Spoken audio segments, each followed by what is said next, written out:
घड़ियां 5 बज चुके हैं, यानी कि वक्त बहस का नंबर 1 शो ताल ठोके का है। मैं हूं आपके साथ अमन चोपड़ा और हमेशा की तरह जनता के साथ, जनता जनार्दन के बीच से मैं चाहूंगा जोरदार तालियों के साथ आप सभी अपना स्वागत कीजिए, क्योंकि आज ऐतिहासिक दिन, ऐतिहासिक लम्हा, ऐतिहासिक भाषण 5 बज चुके हैं।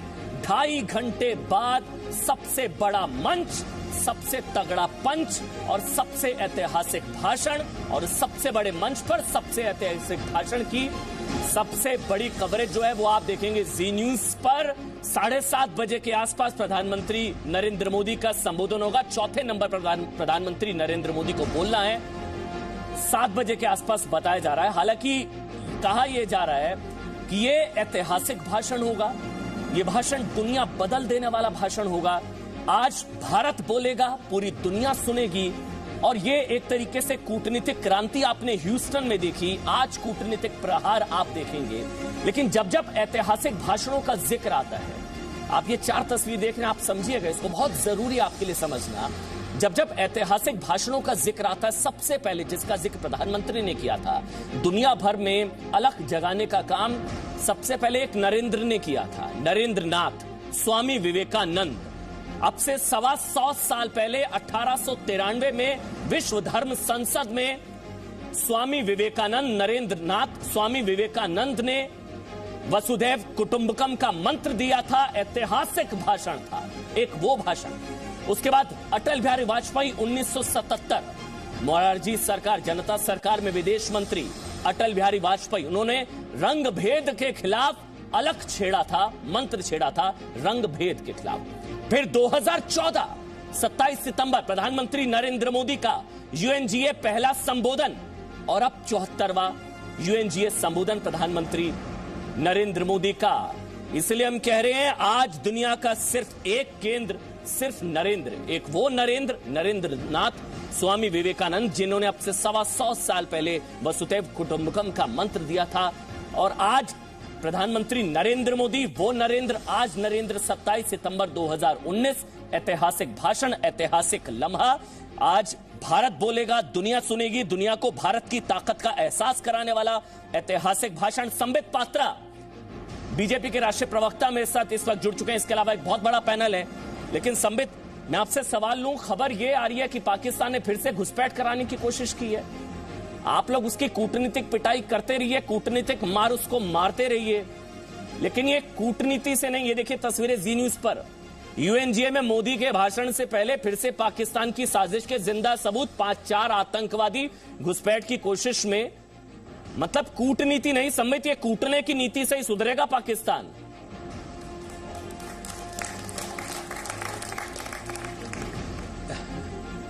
देखिए अमन भाई, जहां तक पाकिस्तान का विषय है, 2 चीजें हमें याद रखनी है कि देखिए, आप याद करिए 2016 में भी भारत ने यह यूएन में कहा था, यूएनजीए की मीटिंग में कहा था कि while India is fighting against poverty, Pakistan is busy fighting India. जहां भारत जो है आज अपने आप को एक बहुत बड़े पायदान पे स्थापित कर चुका है, वो गरीबों के गरीबी के खिलाफ लड़ रहा है कि कैसे गरीबी हटाया जाए, कैसे एक उन्नत देश का निर्माण किया जाए। वहीं पाकिस्तान केवल और केवल एक ही ध्येय के साथ काम करता है, वह है कि किस प्रकार भारत के साथ लड़ा जाए और किस प्रकार भारत को समाप्त करने की, उसके पीठ में छुरा भोंकने का काम किया जाए। उनका उद्देश्य उतना ही है। इसलिए पाकिस्तान केवल एक लिमिटेड स्कोप के साथ काम करता है और भारत का काम एक अनलिमिटेड स्कोप है। दूसरी बात है, आपने सही कहा, वो कूटने की नीति, इतनी कुटाई हो चुकी है पाकिस्तान की। आप देख रहे हैं पाकिस्तान के मंत्री किस प्रकार बिलबिला रहे हैं। चंद दिनों से तो खुद इमरान खान जगह जगह जाके मान रहे हैं कि हां, आतंकवाद को हम ही बढ़ावा देते हैं, हम ही ने अलकायदा को ट्रेनिंग दिया था, हम ही मुजाहिदीन रशिया में भेजते हैं, हम ही वो हैं जिन्होंने 30,000 से 40,000 आतंकवादी और 30 से 40 तंजीमें अपने मिट्टी में पाल रखे हैं। ये तो खुद उनके राष्ट्राध्यक्ष जाके दूसरी जमीन पे मानते हैं। देखिए, मैं इसके विषय में डिबेट नहीं करना चाहता। आज एक बहुत बड़ा दिन है हिंदुस्तान के लिए। जो 74th सेशन होने वाला है यूएनजीए में, उसमें हमारे प्रधानमंत्री, मेरे, आपके और जो भी यहां पे पैनलिस्ट हैं, जो भी यहां जनता हमारी बैठी हुई है, भाई बहन, सभी के प्रधानमंत्री, हमारे प्यारे प्रधानमंत्री उसको संबोधित करेंगे। देखिए, आज एक नया भारत का युग है। It's a new India. इसमें कहीं ना कहीं भारत ने अपने लिए एक ग्लोबल लीडर का पद स्थापित किया है कि yes, we have arrived in the global arena. हम एक ग्लोबल लीडर हैं। आपको याद होगा क्लाइमेट चेंज के समय अभी मोदी जी ने जो भाषण दिया था 4 दिन पहले, उसको सुनने के लिए अपने प्रोटोकॉल को तोड़ते हुए यूएस के राष्ट्रपति डोनाल्ड ट्रंप खुद पहुंच गए थे। तो आप देखिए, वर्ल्ड चाहती है कि नरेंद्र मोदी क्या कहें उसको सुने। तो आज भी सब लोग टकटकी लगा के इंतजार कर रहे हैं, 7 कब बजेगा, नरेंद्र मोदी कब बोलेंगे और हम कब सुनेंगे। आलोक मेहता सीने जलने से। आलोक जी, वैसे भी जो संबित ने कहा कि यूएस प्रेसिडेंट ट्रंप साहब सुनने गए कि पीएम मोदी क्या बोलेंगे जलवायु परिवर्तन पर, लेकिन सर वैसे भी दुनिया का एजेंडा तो भारत ही सेट कर रहा है। योगा डे इंडिया ने लीड ली, टेररिज्म इंडिया ने लीड ली, जलवायु परिवर्तन इंडिया ने लीड ली, सस्टेनेबल डेवलपमेंट मॉडल ये भी इंडिया ने लीड ली। अब तो मतलब आज दुनिया भारत की ताकत का एहसास करेगी। ये भाषण दुनिया को भारत की ताकत का एहसास कराने वाला होगा। आलोक मेहता। अमन जी, आपने बिल्कुल ठीक कहा। भारत एक महाशक्ति के रूप में जिस तरह सामने आया है हाल में, और खास करके प्रधानमंत्री नरेंद्र मोदी ने जो साबित कर दिया, जिस तरह से भारत को दुनिया देख रही है हर क्षेत्र में, आतंकवाद से निपटना उसमें अग्रणी आप हैं, जलवायु परिवर्तन में आप अग्रणी हैं, समाज में कैसे गरीबों को शिक्षा हो, मैंने जो महात्मा गांधी का जो संदेश था उसको, सपनों को साकार करना अंतर्राष्ट्रीय स्तर पर, और परमाणु शक्ति ये भी है, उसकी ऊर्जा का उपयोग भी कर रहे हैं। यदि सौर ऊर्जा का उपयोग कर रहे हैं, आपने देखा वहां पर न्यूयॉर्क में खुद प्रधानमंत्री ने उसको नोट किया है कि किस तरह से सोलर ऊर्जा के जरिए वहां पर कैसा काम हो सकता है। तो उन देशों को जो अपने आप को हमें सिखाते थे, कहते थे कि भाई क्या है, मैं इसलिए याद बार बार करता हूं, एक समय था, हमारे साथ बड़े सीनियर डिप्लोमेट भी हैं, लेकिन एक समय था जब हम जाते थे टीज में तो लगता था कि वो बड़े इसी दया की निगाह से देखते थे कि आपको क्या मिलेगा। इसी ह्यूस्टन में जब राजीव गांधी गए 1985 में 85, और जैसी स्थिति थी कि ह्यूस्टन में लगता था कि भाई आप देख लीजिए, अंतरिक्ष और सुपर कंप्यूटर देने से मना कर दिया। रोनाल्ड रेगन ने स्वागत तो किया था, उसके पहले तो धमकाते थे कि देखिए हम अमेरिकन बेड़ा भेज देंगे जब बांग्लादेश की लड़ाई हुई।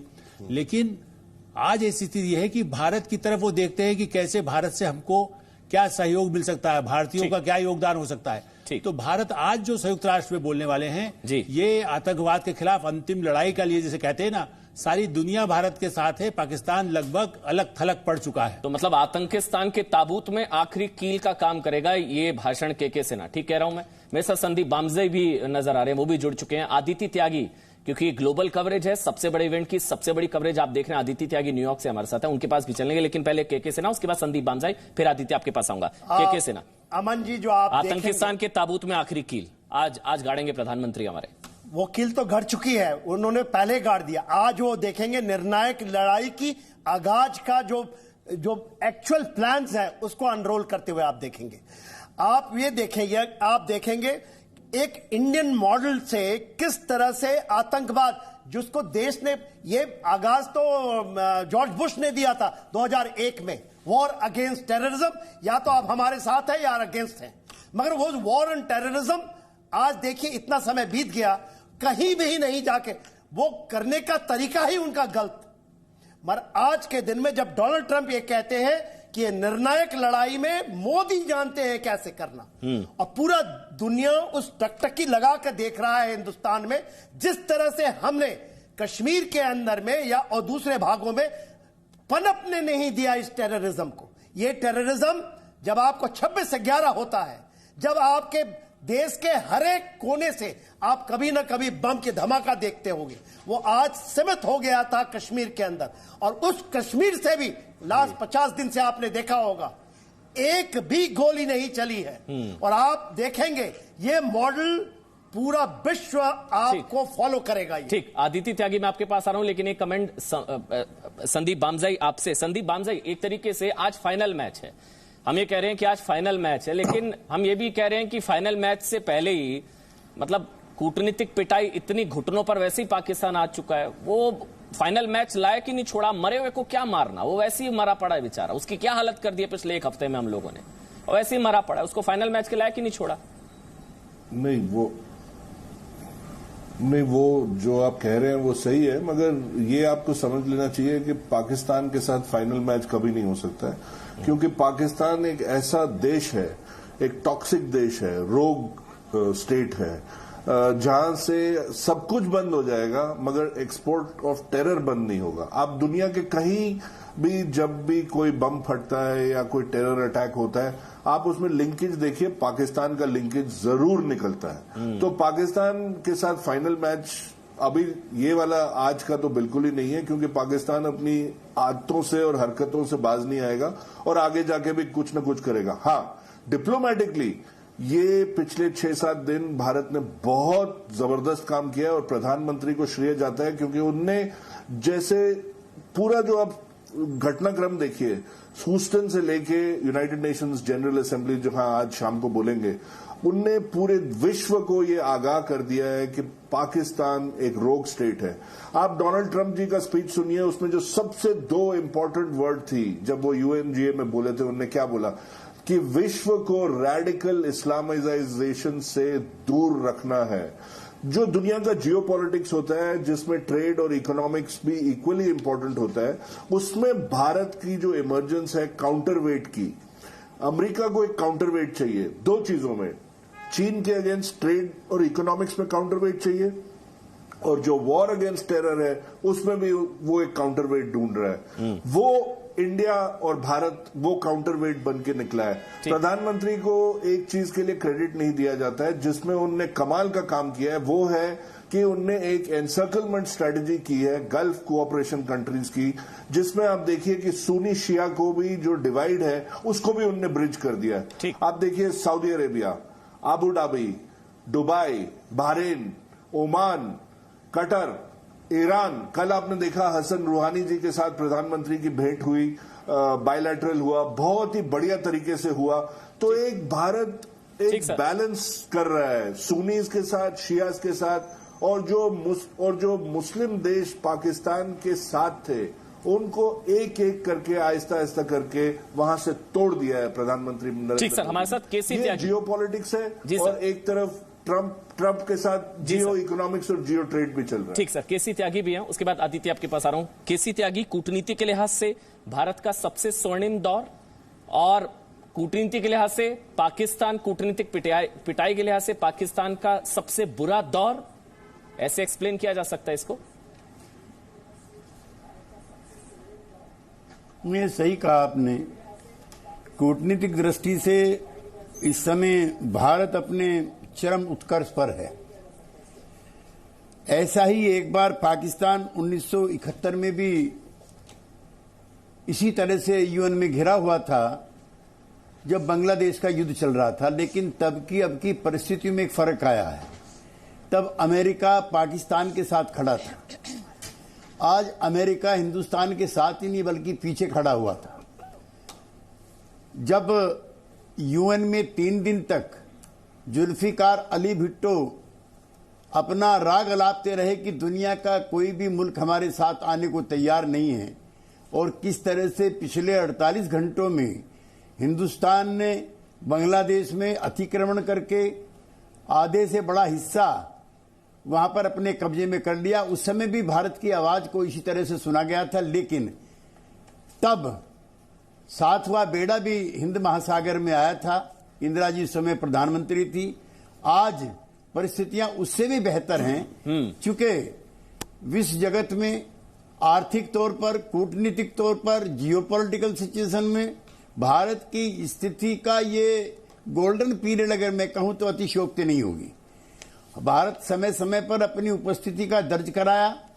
जब शीत युद्ध चल रहा था पूरे विश्व में, उस समय भी भारत का इंटरवेंशन थर्ड वर्ल्ड कंट्रीज के जो नॉन अलाइंड नेशंस हैं उसके मुखिया के रूप में रहता था, चाहे पंडित नेहरू रहते हों या इंदिरा जी रहती हों। ये हमने स्वेज कैनाल क्राइसिस में देखा, ये हमने क्यूबन क्राइसिस में देखा। लेकिन आज जैसा बेहतर पीरियड विदेश की राजनीति में और भारत की जो वर्चस्व है विश्व की राजनीति में, ऐसा पहले कभी नहीं था। ठीक, आदित्य त्यागी, आपने ह्यूस्टन से कूटनीतिक क्रांति दिखाई जी न्यूज के दर्शकों को, ये ग्लोबल मार्च के जरिए, ग्लोबल कवरेज के जरिए आदित्य, और आज आप कूटनीतिक विजय दिखाएंगे?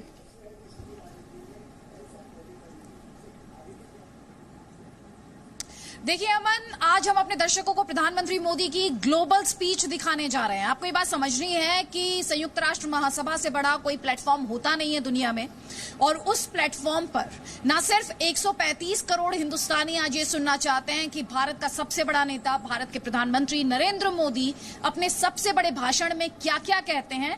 दरअसल ये बात पूरी दुनिया सुनना, देखना, समझना चाहती है, क्योंकि वो 135 करोड़ भारतीयों के नेता हैं। और हम दो मुद्दों पर बार बार बीते 10 दिनों में मैंने बार बार ये बात कही है कि चाहे वो क्लाइमेट चेंज का मुद्दा हो या फिर आतंकवाद का मुद्दा हो, ये दो ऐसे मुद्दे हैं जिसमें हिंदुस्तान लीडरशिप रोल में नजर आता है।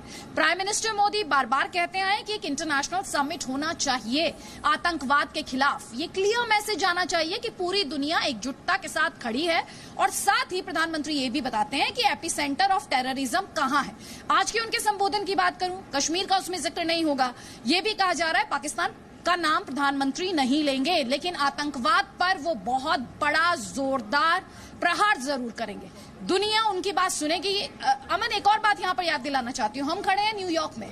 UNGA जो है वो न्यूयॉर्क में होता है। अब आप समझिए न्यूयॉर्क कैसी सिटी है। न्यूयॉर्क वो सिटी है जिसने पूरी दुनिया की आउटलुक को आतंकवाद को लेकर बदल कर रख दिया था। सबसे बड़ा हमला, आतंकी सबसे बड़ी साइट, सबसे बड़ा हमला अगर कहीं हुआ तो वो यहीं पर है, जिसे ग्राउंड जीरो कहा जाता है, जिसमें हजारों की संख्या में लोग मारे गए थे। वो टर्निंग पॉइंट साबित हुआ था आतंकवाद के खिलाफ इस लड़ाई में। पहली बार दुनिया ने इस बात को माना था कि जी हां, आतंकवाद नाम का चैलेंज एग्जिस्ट करता है। और उसके बाद अमेरिका ने वॉर ऑन टेरर शुरू की थी, जबकि हिंदुस्तान तो ये लड़ाई उससे पहले भी दशकों से लड़ रहा था। पाकिस्तान स्पॉन्सर्ड टेररिज्म, हिंदुस्तान ये लड़ाई दशकों से लड़ रहा है। और आज आपके साथ जो गेस्ट हैं, मैं उनसे ये समझना चाहती हूं, अगर उनमें से कोई सवाल का जवाब देना चाहे कि न्यूयॉर्क जैसी सिटी जिसने खुद टेररिज्म के दंश को झेला है, हजारों की संख्या में लोगों की जान गई है, ये अमेरिका पर हमला था, अमेरिका के नेशनल प्राइड पर हमला था। आज जब प्रधानमंत्री उसी सिटी में UN हेडक्वार्टर्स में बोलेंगे तो दुनिया के पास, क्या दुनिया के साथ वो सभी बातें रेजोनेट नहीं करेंगी? रुबिंदर सचदेव और आंचल मल्ल, पहले रुबिंदर सचदेव। 9/11, 26/11, आतंकवादी कहां से आते हैं? ये तो प्रधानमंत्री ने कर ही दिया कि आतंकवाद, तेरा आतंकवाद मेरा आतंकवाद थोड़ी ना होता, आतंकवाद तो आतंकवाद है। रुबिंदर सचदेव। डेफिनेटली, एंड मैं थोड़ा सा आदित्य जी का जो प्रश्न था उसी को कंटिन्यू कर देता हूं। डेफिनेटली सो, बहुत सिंबलिज्म भी है। देखिए, न्यूयॉर्क में अमेरिका का पूरा रवैया, पूरी दुनिया का रवैया टेररिज्म को लेकर 9/11 के बाद बदला था। उससे पहले तो ठीक है, चलता है, अमेरिका और यूरोप में उनको परवाह नहीं थी कि दुनिया में कहीं कुछ हो रहा है, राइट।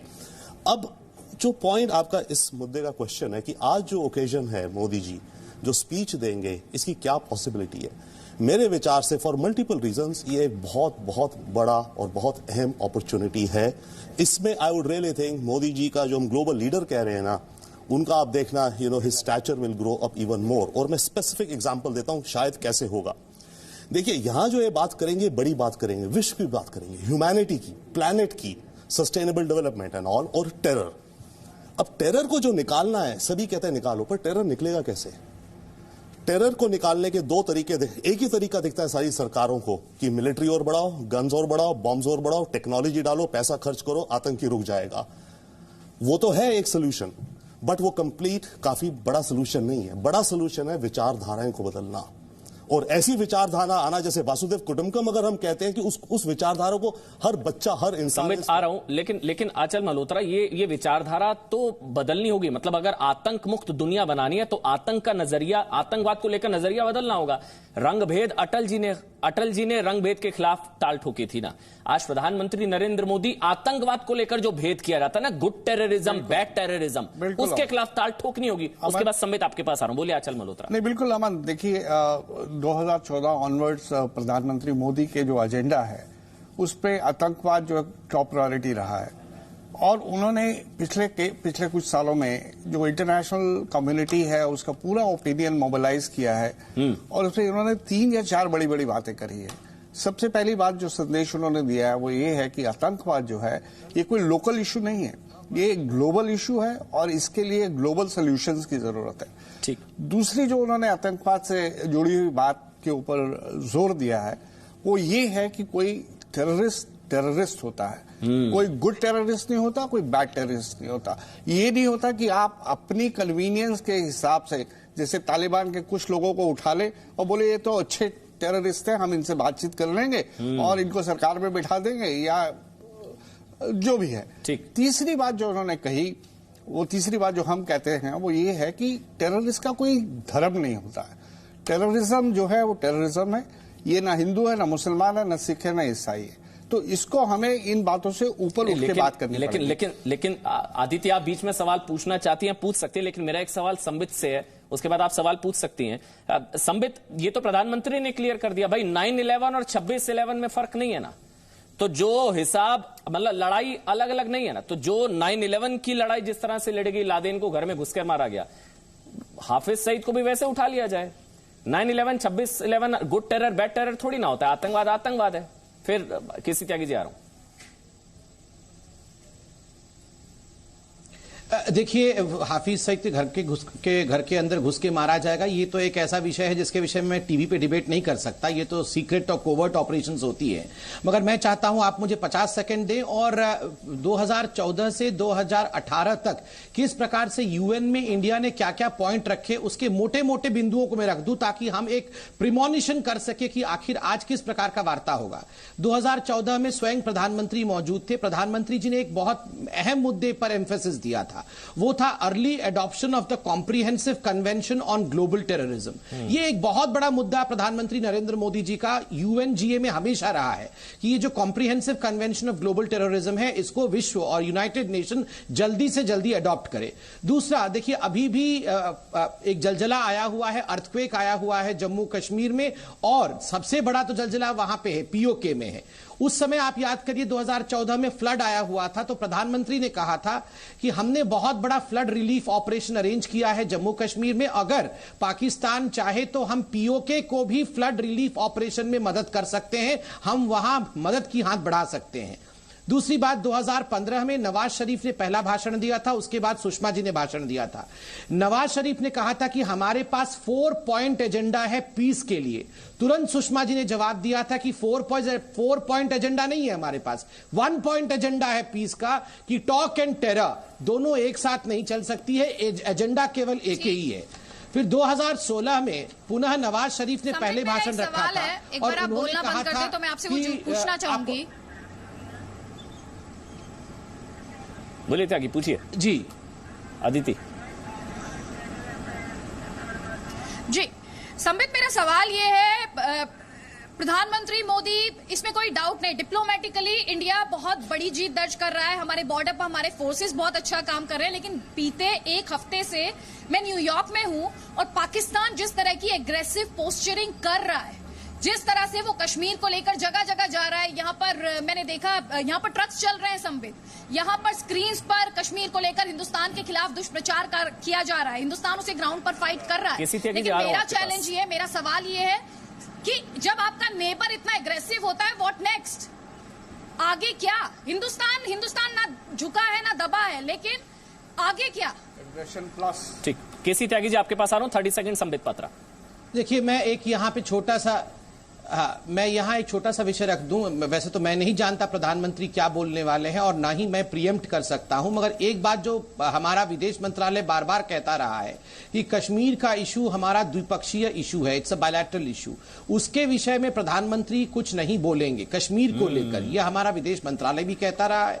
और उस विषय पे यूनाइटेड नेशन में चर्चा नहीं होनी चाहिए, क्योंकि ये तो हमारे और पाकिस्तान का विषय है, इसमें दुनिया का क्या लेना देना। और जहां तक ये ट्रक पे पोस्टर्स की बात है, देखिए अनगिनत ट्रक्स चल रही हैं बलूचियों द्वारा, सिंधियों द्वारा, कराची सेफ कराची मूवमेंट चल रहा है यूनाइटेड नेशन के ऑफिस के बाहर, जहां ये सारे ट्रक खड़े होकर किस प्रकार वहां पर जो हमारे बाकी माइनॉरिटीज है पाकिस्तान में, उनका किस प्रकार नरसंहार हो रहा है, आंकड़ों के साथ ये सारे ट्रक खुद पाकिस्तानी गिनवा रहे हैं और पाकिस्तान हाय हाय के नारे पूरे यूनाइटेड नेशन के बाहर सड़कों पर गूंज रही हैं और वो पाकिस्तानी लोग ही कर रहे हैं। ठीक, केसी त्यागी जी आपके पास आऊं, बस 30 सेकंड। एक बार अटल बिहारी वाजपेयी ने किस तरह से 77 में यूएनजीए में हिंदी में भाषण दिया था, पहला भाषण हिंदी में यूएनजीए में वाजपेयी जी ने दिया था, वो एक छोटा सा क्लिप, उसके बाद केसी त्यागी जी, वो वाजपेयी जी का क्लिप। प्रश्न यह है कि किसी जनता को स्वतंत्रता और सम्मान के साथ रहने का अनपरणीय अधिकार है, या रंगभेद में विश्वास रखने वाला अल्पमत किसी विशाल बहुमत पर हमेशा न्याय और दमन करता रहेगा। निस्संदेह रंगभेद के सभी रूपों का जड़ से उन्मूलन होना चाहिए। केसी त्यागी, यही मैंने कहा था कि वाजपेयी जी ने रंग भेद के खिलाफ ताल ठोकी थी, शायद संभवतः प्रधानमंत्री आतंक भेद के खिलाफ ताल ठोके। गुड टेरर, बैड टेरर, आतंकवाद को लेकर जो भेद किया जाता है वर्ल्ड कम्युनिटी की तरफ से। सर देखिए, प्रधानमंत्री जी के द्वारा किए गए सभी प्रयासों का आंख बंद करके समर्थन करते हुए मैं अदिति ने जो कहा है उसकी तरफ भी अपनी चिंता व्यक्त करना चाहता हूं। कल ही ट्रंप के एक अधिकारी श्री एलिस वेल्स ने दोनों प्रधानमंत्रियों से जब मुलाकात हुई है श्री ट्रंप की, उसके बाद उन्होंने एक वक्तव्य जारी किया है जिस पर मैं अपनी चिंता व्यक्त करना चाहता हूं अपने देश की तरफ से। और उन्होंने कहा कि कश्मीर में लगे प्रतिबंध तेजी से हटाए जाएं, हिरासत में लिए गए लोगों को रिहा किया जाए और साउथ एशिया में ट्रंप जो है मध्यस्थता करने के लिए तैयार है। तो कश्मीर में पहले दिन से लेकर के आज तक भारत का ये बिल्कुल अखंड विश्वास रहा है कि हमें किसी की मध्यस्थता की आवश्यकता नहीं है, हम अपने मसले अपने आप हल करेंगे। यद्यपि प्रधानमंत्री कई अवसरों पर इस तरह की कड़ी भाषा में संदेश दे चुके हैं, लेकिन मुझे प्रधानमंत्री की दृढ़ता पे कोई मुझे विश्वास नहीं है। लेकिन मैं अदिति से सहमत हूं कि जिस तरह का पाकिस्तान ने वहां पर विलाप शुरू किया है, ह्यूमन राइट से लेकर के पॉलिटिकल एक्टिविस्ट वहां पर बंद हैं, ये भारत का अपना अंदर का मामला है। हम भारत में रहेंगे तो हम भी कई सवाल संसद में करेंगे, संसद से बाहर करेंगे। लेकिन आज 130 करोड़ भारतीयों के नेता के रूप में वहां पूरे देश को लेकर के श्री नरेंद्र मोदी गए हुए हैं, लिहाजा भारत। और मैं ये भी बहुत जल्दी कहना चाहता हूं कि 26/11 से पहले अमेरिका का रुख भारत के लिए भिन्न था और 26/11 के बाद उनका रुख बदला है। कभी भी भारत के अंदर जो आतंकी गतिविधियां पाकिस्तान के द्वारा होती थी, पाकिस्तान का कभी अमेरिका ने विरोध नहीं किया। अब जब उनके सिर पर आकर के पड़ी 26/11, सिर्फ उसी के बाद अमेरिका का स्वर बदला। लिहाजा जो गुड टेररिज्म और बैड टेररिज्म की बात श्री नरेंद्र मोदी ने उठाई थी, उसका भी मैं उल्लेख करना चाहता हूं। ओसामा बिन लादेन को आप जाके पाकिस्तान के अंदर मारेंगे और हमारे जो आतंकवादी हैं उनके प्रति आप रवैया दूसरे तरीका रखेंगे, तो मैं अदिति से भी अपनी चिंताएं शेयर करता हूं। ठीक, संबित मेरे ख्याल से जवाब देना चाह रहा। आदित्य, आप कुछ पूछना चाह रही थी? ठीक, अब अमन में एक सवाल आशुतोष मिश्र से। जी आशुतोष मिश्र, मेरा सवाल आज मैं बहुत खुश हूं। मैं आपको ये न्यूयॉर्क की स्ट्रीट पर खड़े होकर बता सकती हूँ, आज मैं खुश हूँ। मेरी भी निगाहें टिकी हैं कि प्रधानमंत्री 135 करोड़ भारतीयों की बात को कितने मुखर अंदाज में रखेंगे और मुझे पूरा यकीन है वो जो भाषण देंगे पूरी दुनिया उसे बहुत अच्छे से लेगी। लेकिन मेरी चिंता इमरान खान का भाषण है, क्योंकि मुझे चिंता यह है इमरान खान जब बोलेंगे तो हिंदुस्तान में वो किसी का हवाला देंगे, किसी के सबूतों की बात करेंगे, किसी के बयानों की बात करेंगे, और जिसका वो हवाला देंगे वो आप जानते हैं वो कांग्रेस पार्टी है, वो राहुल गांधी के बयान है, वो कांग्रेस पार्टी के बयान है। आपको भी घबराहट हो रही है? सब उपलब्धि मानेंगे ये तो। इसमें जो है अगर आप ये देखें कि चाहे वो नरेंद्र मोदी हो चाहे इमरान खान हो, दोनों ही राहुल गांधी के कंधे से बंदूक चला के अपनी अपनी राजनीतिक रोटी सेकते रहते हैं। इमरान खान वो वाला हिस्सा उठा लेते हैं राहुल गांधी के बयान से जिससे वो अपने घर पे तालियां बजवा सकें, और वही हथकंडा जो है नरेंद्र मोदी भी करते हैं। डर है आपको जिक्र कर सकते हैं, वो क्या बात है? अगर जो स्थिति है भारत में, अगर उसके बारे में भारत सही नब्ज को पकड़ा, डर आपको है कि कहीं इमरान खान साहब कोट कर देंगे कांग्रेस और राहुल को। यहाँ पे अगर आज हुआ तो राहुल को देश से माफी मांगनी पड़ेगी सर।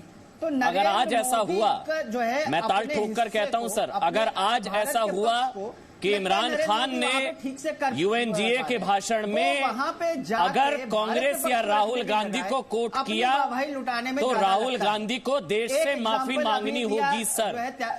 श्री त्यागी ने कि कैसे अमेरिका के जो है सर, मैं एक लाइन क्लियर, जो आदित्य त्यागी ने जो नब्ज पर हाथ रखा वो बहुत बढ़िया पे सवाल उठाया। मैं इसलिए सर एक मिनट आशुतोष जी एक मिनट सुन लीजिए। आशुतोष जी एक चीज सुन लीजिए। आशुतोष जी, अगर और उसने कहा है ठीक सर, एक मिनट रुकिए, अब आप सुन लीजिए सर। आपको आर्टिकल 370 फिर से लगाना चाहिए। ठीक सर। तो यहाँ पे बड़ा अजीब समझ गए कि एक तरफ हम लोग दिखाने की कोशिश ठीक सर, अब आप समझ गए हैं विश्व विजय हो गई, और वहाँ पे सर अगर आज जो कई लोग हैं जो परोक्ष रूप से संबित आ रहा हूँ। अमन जी मुझे उत्तर देना है। संबित एक, हाँ ठीक है संबित आप बोलिए, उसके बाद त्यागी आदित्य आपके पास आ रहा हूँ। अमन जी मुझे उत्तर देना संबित 30 सेकंड पहले, उसके बाद आदित्य त्यागी। संबित अगर आज जिक्र हो गया तो राहुल को माफी मांगनी पड़ेगी देश से मेरे ख्याल से।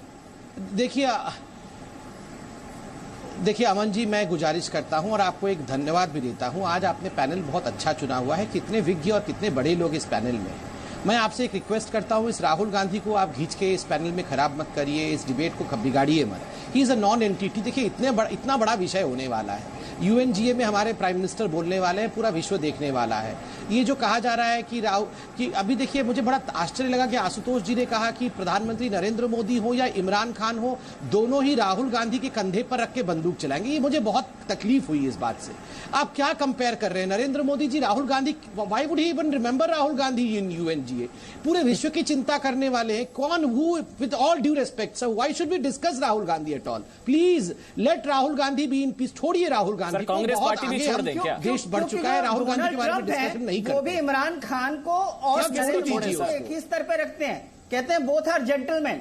तो आप गलतफहमी पालें, लेकिन विश्व उसको दूसरी तरफ से देखता है। तो आप डोनाल्ड ट्रंप हैं जो है वाहवाही लूटने के लिए ये तो आपको मैं ट्रंप बुलाऊंगा कल से। लेकिन जो है बार बार, चाहे वो यूएस स्टेट जो ऑफ डिपार्टमेंट हो, चाहे OIO organisation of Islamic cooperation हो, सब बार बार वो बातें कहते हैं जो कि भारत के पक्ष में नहीं है। नहीं सर, लेकिन एक को लेके मतलब ये जो डोनाल्ड ट्रंप, आप दोनों जेंटलमैन हैं, तो आप भी कंपेयर करेंगे। तो आपको मैं ट्रंप बुलाना शुरू कर देता हूं कल से। ठीक, पहले केसी त्यागी, उसके बाद संदीप बाबू। कैसे लोग हैं बताइए? मतलब अपने ही प्रधानमंत्री के खिलाफ बोलने से पहले ही ये लोग शुरू हो गए। केसी त्यागी, ये तो मेरे ख्याल से आत्मचिंतन या मंथन करना पड़ेगा ना। अगर इमरान खान हर मौके पर कोट करेंगे कांग्रेस को या राहुल बोलते हैं, अगर हर मौके पर कांग्रेस को कोट करते हैं, UNHRC में भी जो पुलिंदा सौंपा गया उसमें भी राहुल गांधी का नाम पहले, भाषण में भी राहुल गांधी कांग्रेस ने कहा, अगर ऐसा वो फिर से कोट करते हैं तो ये तो मेरे ख्याल से रीथिंक करना होगा। मोदी विरोध के नाम पर देश विरोध शुरू हो गया, ये क्या है ये? अगर ऐसा होता है सर, भारत का समर्थन, हम समाजवादी भारत की जनता। केसी त्यागी बोल रहे हैं सर, एक बार सुन लीजिए, इसलिए चुप बंद नहीं हो, किसी और के बीच में ना बोले सर, रिक्वेस्ट कर। जो है आपको लगे कि वो मोदी विरुद्ध। ठीक है, आपका नाम केसी त्यागी नहीं है। केसी त्यागी जी आप बोलिए, उसके बाद आलोक जी आ रहा हूं।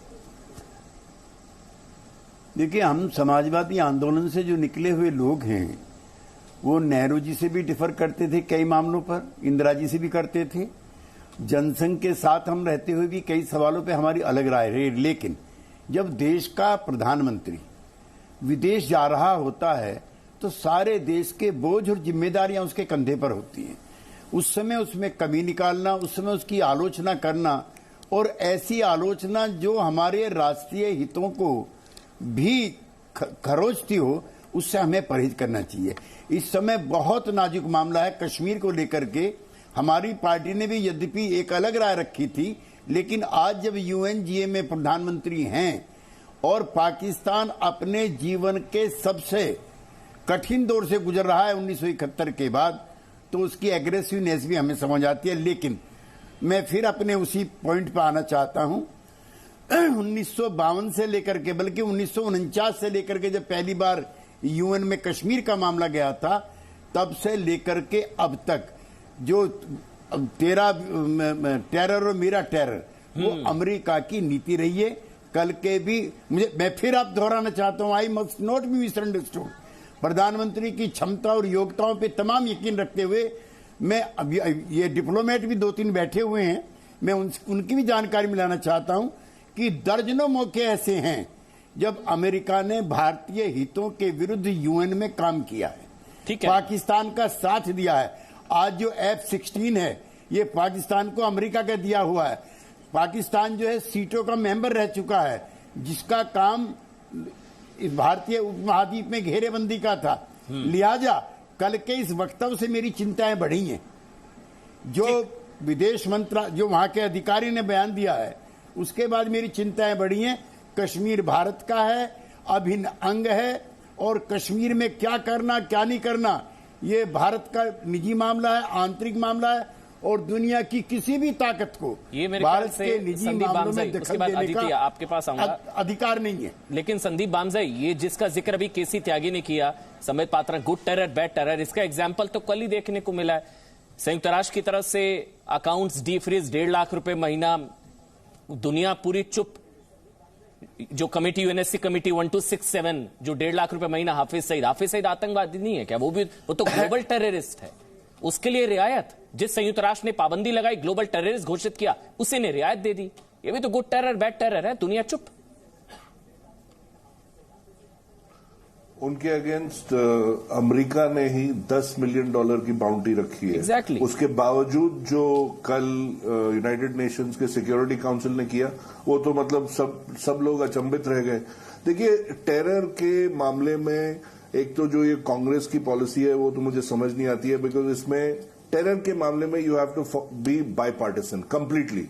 इसमें कोई दो राय नहीं होनी चाहिए। टेरर के मामले और पाकिस्तान के मामले में एक ही राय होनी चाहिए कि Pakistan is a rogue state and it has to be taught a lesson wherever whenever the opportunity arises. दूसरी बात, अगर विश्व का माहौल आप देखेंगे तो अभी विश्व का माहौल इंक्लूडिंग अरब states, including GCC, including middle east और जिसको मीना बोलते हैं, ये सब लोग मिला के हर जगह एक माहौल ऐसा बना है कि टेरर के साथ हमें कुछ नहीं लेना देना है। जो वहाबी सलाफिज्म एक्सपोर्ट करते थे सऊदी अरेबिया, कतर, वो लोग अब इससे पीछे हो गए हैं, बिकॉज सब लोग चाहते हैं कि उन्नति हो दुनिया में और अपने अपने देशों में, और इसी की वजह से they are coming closer to India. और जो पाकिस्तान है वो एक इंटरलूपर बन गया है जिसके अगेंस्ट अब दुनिया आहिस्ता आहिस्ता करके रैंक्स क्लोज कर रही है। आप देखिए, फिर भी पाकिस्तान की डिप्लोमेटिक स्किल ऐसी है कि कहीं ना कहीं वो सक्सेसफुल हो जाते हैं। अब आपने हाफिज सईद का एग्जाम्पल दिया, वो एक बेस्ट एग्जाम्पल है कि उनको रियायत मिल गई, और रियायत भी मिली तो यूनाइटेड नेशंस के सिक्योरिटी काउंसिल से। बट पेरिस में अगले महीने 15 और 16 तारीख को फाइनल FATF की मीटिंग है, जिसमें पाकिस्तान के बारे में पूरी विश्व को एक डिसीजन लेना पड़ेगा कि एक वो टेरर एक्सपोर्टिंग स्टेट है और उसके अगेंस्ट सैंक्शंस करने पड़ेंगे। ठीक, अमित प्रकाश भी आपको नजर आ रहे हैं, ग्लोबल कवरेज। अमित, मैं आपके पास आ रहा हूं, उससे पहले आचल मल्होत्रा आज इसके बारे में बात करेंगे। ठीक, अमित प्रकाश भी आपको नजर आ रहे हैं, क्योंकि आज जानते हैं जी न्यूज की बड़ी टीम इस वक्त ग्राउंड जीरो पर है, न्यूयॉर्क में है। अमित, आपके पास आऊं उससे पहले आलोक जी 30 सेकंड और आचल मल्होत्रा 30 सेकंड। फिर ऐसे कैसे आतंक मुक्त होगी दुनिया? पहले आलोक में था, ऐसे कैसे दुनिया का नजरिया अलग अलग होगा? तेरा आतंकवाद, मेरा आतंकवाद। देखिए, यही दबाव बनाने की कोशिश, इसलिए अभी आपकी जो स्क्रीन पर भी चल रहा है, पाकिस्तान का नाम हम जैसे कह रहे हैं कि आप इमरान का, राहुल गांधी का, वहां और पाकिस्तान का नाम लेने की भी जरूरत नहीं है। पूरी दुनिया को मालूम है कि पाकिस्तान, इसलिए आतंकवाद के खिलाफ प्रधानमंत्री बोलेंगे। और अदिति जी ने जो सवाल उठाया, मैं एक लाइन जोड़ना चाहता था। देखिए, पाकिस्तान वहां लगातार आज से नहीं, 80 के दशक से वहां उसकी एक लॉबी काम करती है। जैसा अभी हाफिज सईद के लिए पैसे की बात कही, कई पैसा देने वाले जो स्मगलर्स हैं, आतंकवादी हैं, उनको पैसा जब वहां पहुंच जाता है तो सड़कों पर, वो ट्रकों पर जो पोस्टर लगे हैं, आप उससे विचलित मत होइए। भारत के लोग वहां पर जितने ताकतवर अब हो गए हैं, भारत की महत्ता बढ़ गई है। पहले खालिस्तानी भी वहां खड़े रहते थे, हमारे प्रधानमंत्री जाते थे तो बड़ी मुश्किल होती थी कि कैसे उनको निकले सड़क पर। आज आपने देखा होगा कि प्रधानमंत्री वहां निकलते हैं और उतनी ज्यादा अब जरूरत नहीं है, क्योंकि उनके लोग अब सड़कों पर नहीं आ सकते, क्योंकि आतंकवादी को पनाह देने के लिए पाकिस्तान पूरी तरह बेनकाब है। और आज जो भाषण होगा उसमें पूरे विश्व में आतंकवाद के खिलाफ भारत अग्रणी रहे, ये एक कारण होगा। और मेरे ख्याल से आचल जी आ रहा हूं, लेकिन उससे पहले अमित प्रकाश, क्योंकि अब ग्राउंड जीरो पर है, वहीं पर न्यूयॉर्क में है। अमित, ये तो भारतीय विदेश मंत्रालय, भारत सरकार ने क्लियर कर दिया कि भारत अपनी तरफ से कश्मीर का मुद्दा अब नहीं उठाएगा। बात होगी तो भाई पाक अधिकृत कश्मीर या इसके अलावा आतंकवाद, पाक प्रायोजित आतंकवाद पर बात होगी। भारत अपनी तरफ से कश्मीर का मुद्दा उठाएगा नहीं। अब तो लकीर लंबी कर ली गई है ना, वो रोता रहेगा, कश्मीर का रोना रोता रहेगा, भूत उतर जाएगा। पहले भी रोता रहा है कई बार, तो उसका भी हम जवाब देंगे। राइट जी, अमन, यूएन हेडक्वार्टर्स के बाहर से गुड मॉर्निंग। इस वक्त 8:10 हो रहे हैं यहाँ पे, और मैं आपके सवाल का जवाब दूं उससे पहले मैं अपना एक व्यक्तिगत अनुभव आपको बताऊं। यूएन हेडक्वार्टर्स जो सबसे बड़ा ग्लोबल मंच है, उसके सामने अगर अपना आई कार्ड आप ऐसे इस टैग में पहनते हैं, उसकी एक अलग अनुभूति है। तिरंगा, इसकी अनुभूति यह है कि भारत अब पूरे विश्व में एक अपनी अलग पहचान बना चुका है। ये टैग हमें मिला है पहनने के लिए, और हम जब यहां खड़े हैं तो यहां दूर से ही इस इनक्लोजर में हम पहचाने जाते हैं कि ये इंडियन जर्नलिस्ट हैं, ये भारत से आए हुए लोग हैं जो यहां तक हैं। और अब आपको बताऊं, कल से हम लगातार इस बात को कर रहे हैं। कंप्लीट करिए अमित, कंप्लीट करिए। बहुत शुक्रिया।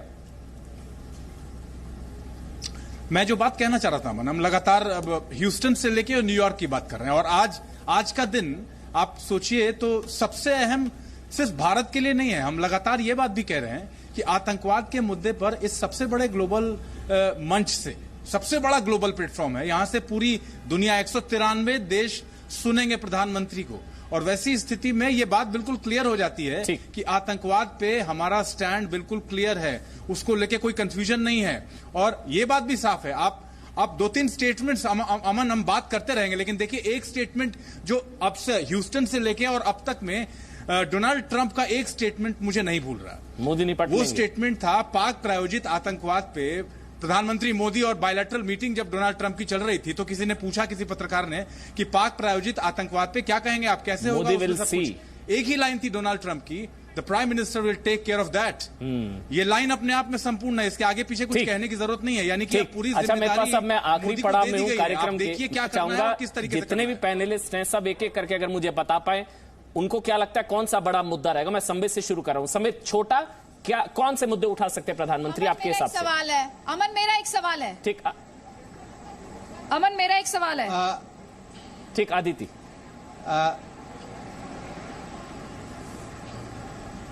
आपने जो सवाल पूछा है उसी में आपके पैनलिस्ट उसका जवाब दे सकते हैं। मैं सिंपल सी ये बात जानना चाहती हूं, जो तमाम एक्सपर्ट्स आपके साथ हैं, प्रधानमंत्री बोलेंगे, खुलकर बोलेंगे। प्रधानमंत्री एक बहुत बड़े ऑरेटर है, मुझे उस भाषण को लेकर कोई डाउट नहीं है, लेकिन जब वो उस मंच पर खड़े होंगे, मैं कॉन्क्रीट टर्म्स में बात करना चाहती हूँ, मैं एब्जेक्ट और एब्स्ट्रैक्ट में बात नहीं करती। मैं सब गेस्ट से ये चाहती हूँ वो एक एक बात ऐसी बताएं कि जब उस मंच से प्रधानमंत्री नीचे आएंगे तो भारत ने वो एक चीज हासिल कर ली होगी दुनिया के सबसे बड़े मंच से। ठीक, संबित आपसे शुरू, एक या दो पॉइंट्स जिस पर आज आपको लगता है पीएम बात करेंगे, बहुत क्रिस्प, सबको मौका देना, टाइम कम है। संबित। देखिए, मुझे लगता है मैं प्रीएम्प्ट नहीं कर सकता, यहां कोई प्रीएम्प्ट नहीं कर सकता, वो उनका प्रेरोगेटिव है। मगर मुझे लगता है भारत एक लंबी लकीर खींचेगा और भारत की सबसे बड़ी लड़ाई है ह्यूमैनिटी की लड़ाई, कि इस प्रकार वो पॉवर्टी से लड़ रहा है। आज आप देखिए ओपन डिफिकेशन, अक्टूबर 2 को प्रधानमंत्री स्वच्छ भारत में ओपन डिफिकेशन फ्री डिक्लेयर करेंगे इंडिया को। हम इसको आप मल्टीपल दृष्टिकोण से देखिए। आतंकवाद से लड़ने का तो हम ये लड़ाई तो लड़ेंगे ही, और आतंकवाद के विषय में तो प्रधानमंत्री बोलेंगे ही, मुझे ऐसा लगता है। मगर बहुत बड़ी बड़ी बातें हैं, ओपन डिफिकेशन फ्री हुआ है, उज्ज्वला गैस इत्यादि, ये सारे विषय के विषय में मुझे लगता है देश को, विश्व को अवगत कराया जाए। किसी त्यागी, आपके हिसाब से सर प्रीएम्प्ट नहीं कर सकते, लेकिन आपको क्या लगता है कि क्या प्रमुख मुद्दा रहेगा? किसी त्यागी। देखिए, जो भारत की अंतर्राष्ट्रीय स्तर पर जो स्थिति बनी है, तो मैं चाहता हूं कि वो इंदिरा जी की तरह से भी और पंडित नेहरू की तरह से भी अब अंतर्राष्ट्रीय नेता हो गए हैं, और उनकी चिंताएं समूचे विश्व के लिए होनी चाहिए। चाहे अफ्रीका के हों, चाहे शरणार्थियों की समस्या हो, चाहे टर्की की हो, चाहे सीरिया की हो, चाहे अफ्रीका का संघर्ष हो, जिसका जिक्र अटल बिहारी वाजपेयी जी ने किया है। और हिंदी जो है वहां की संपर्क भाषा यूएन की बने, इसकी मुहिम सुषमा जी चला के गई थी। प्रधानमंत्री खुद हिंदी के अच्छे वक्ता हैं, उसका भी वो जिक्र करें। फिलिस्तीन पर भी मैं ये कहना चाहता हूं कि भारत का लंबे समय से, महात्मा गांधी से लेकर अब तक एक कमिटमेंट रहा है, उस पर भी हमारी एक राय रहनी चाहिए। जहां तक जलवायु परिवर्तन है, ऐसे विषय हैं, उस पर प्रधानमंत्री अपनी चिंताएं व्यक्त कर चुके हैं। WTO को लेकर के भी भारत के और ट्रेड का मामला रहता है, वो भी चिंताएं रहेंगी। कुल मिलाकर के मुझे अपने योद्धा पे विश्वास है जो दुनिया को जीत करके आएंगे। ठीक है, Sandeep Bamzai, 10 second 20 second max to max. Topic क्या रहेगा आपके हिसाब से? आतंकवाद, जलवायु परिवर्तन। देखिए, इतने बड़े मंच, एक बड़ा मैसेज, इतने बड़े मंच को प्रधानमंत्री वेस्ट नहीं करेंगे, और एक जो उनका जो सेंट्रीफ्यूगल मैसेज होगा वो आतंकवाद के ऊपर ही होगा, और पाकिस्तान को वो नेल करेंगे कि पाकिस्तान मदर शिप है, पाकिस्तान टेरर एक्सपोर्टिंग फैक्ट्री है और पाकिस्तान एक रोग स्टेट है जो आउट ऑफ कंट्रोल है और जिसके अगेंस्ट हमें इकोनॉमिक फाइनेंशियल सैंक्शंस लाने हैं और वही आप आगे जाके FATF की मीटिंग जो पेरिस में है उसमें होगी। आतंकवाद के ऊपर आज एक लकीर प्रधानमंत्री मतलब ये डेफिनेटली लगाए कि किसी ना नहीं लेंगे नाम लेकिन कर देंगे काम तमाम। नाम तो लेते ही नहीं है प्रधानमंत्री पड़ोसी का। 100% किसी का नाम स्पेसिफिक नाम नहीं आएगा। जो सबसे बड़ी बात उभर के आएगी, प्रधानमंत्री ये बोल चुके हैं कि वो चाहते हैं कि यूएन की जो ऑर्गन्स हैं, सिक्योरिटी ऑर्गन्स, चाहे यूनाइटेड सिक्योरिटी काउंसिल हो, FATF, ये इंस्टीट्यूशनलाइज होनी चाहिए। ये किसी के विम्स एंड अच्छा, आपके हिसाब से एक बार जनमत संग्रह भी करा लेते हैं। कौन सा मुद्दा उठाएंगे प्रधानमंत्री? बहुत छोटा छोटा जल्दी बताइए जी। आइए इधर आइए, बोलिए कौन सा मुद्दा? हमको तो लगता है कि सर आतंकवाद का ही मुद्दा। आतंकवाद आपके हिसाब से? बोलिए बोलिए बोलिए जी। पर्यावरण जलवायु पर जी सर। आतंकवाद आतंकवाद के साथ रोजगार का भी मुद्दा उठाएंगे। आतंकवाद ठीक। पाकिस्तान को आतंकवादी देश घोषित करेंगे। अच्छा, आतंकिस्तान व्यापार भी उठा सकते हैं। ठीक ठीक। और कोई बोलिए सर। आतंकवाद अच्छा, ये खासियत है। बहुत बहुत शुक्रिया सर। समझ नहीं था कि नहीं लेंगे नाम लेकिन कर देंगे काम तमाम। पड़ोसी का नाम नहीं लेंगे, ना ह्यूस्टन में लिया, शायद संभवतः UNGA में भी लेंगे क्योंकि औकात ही नहीं है कि उसका नाम भी जुबान पर लाया जाए। शुक्रिया आप सबका इस डिबेट में शामिल होने के लिए। केसी त्यागी आपका, संबित पात्रा आपका, आशुतोष जी आपका और आदित्य त्यागी और अमित प्रकाश भी, क्योंकि कवरेज लगातार जारी है। ऐतिहासिक भाषण, ऐतिहासिक कवरेज, सबसे बड़ा मंच, सबसे बड़ा भाषण, सबसे बड़ी कवरेज लगातार जी न्यूज पर। थोड़ा सा देखिए।